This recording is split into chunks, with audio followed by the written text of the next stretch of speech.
Nitondrana fanamariana kosa ny mahakasika ny raharaha fiantsonan'ny fiaramanidina izay voalaza fa nitondra ny filoha teo aloha Andriamatoa Marc Ravalomanana nakaniditra tao amin'ny tanàna Antsirabe ny lehiben'ny CRGN moa no nitondra fanazavana mahakasika izay ka nanambara fa ny voamera ivondronan'ny zandary sy ny polisy no manatanteraka ny fanadihadiana momba izay. Tiako marina dia zao voalohany indrindra lainga fa ny ACM dia nametraka fitoriana tany amin'ny parkena Antananarivo mikasika ny fiantsonana roplanina amina toerana izay sy autorisé.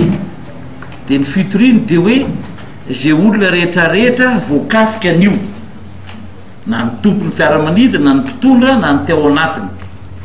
Ka tiako ny milaza zany fa io fitoriana io dia tsy napetraka aty amin'ny gendarme na ny polisa fa tany amin'ny parkena Antananarivo.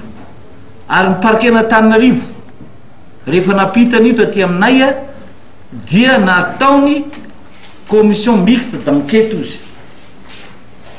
Izay za moa fatarao fa leader ny Mofara moa zany dia misy ny gendarmerie, ny police fédérale sy ny miaramila.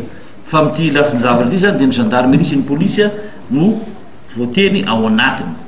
Dia nalefa ny taty amiko dia rehefa natao ary io plainte io dia nosoniaviny ny directeur général ny aviation civile fa mariko kosa fa tsy niteny anaran'olona izy tao amin'io fitoriana io fa mitory fotsiny izy on'izay nahavita an'izay eloko zay. Ary io eloko io dia voarara lalàna malagasy tamin'ny 2005 zay ditiko ny référence fa ao anatin'ny dolo ny praitsy kombakomba ny tao anatin'ny fiaramanidina, mitondra ny fiaramanidina, ny tompon'ny fiaramanidina. Mandeha resaka amin'izao fotoana izao hoe niforcena hono ny mpiasan'ny ACM ilaza fa Andriamatoa Marc Kombany tao. Tsy zahay mihitsy no ankety voalohany indrindra ary voatonona tamin'izany moa ny commandant CRGN Antananarivo.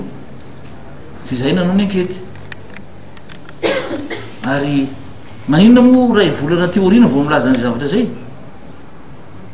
Ary voalaza koa hoe sary olona nampisehoana tsy sary mihitsy fa ny vatany Andriamatoa Marc Kombany no hitandreo olona reo no tenyndreo olona reo.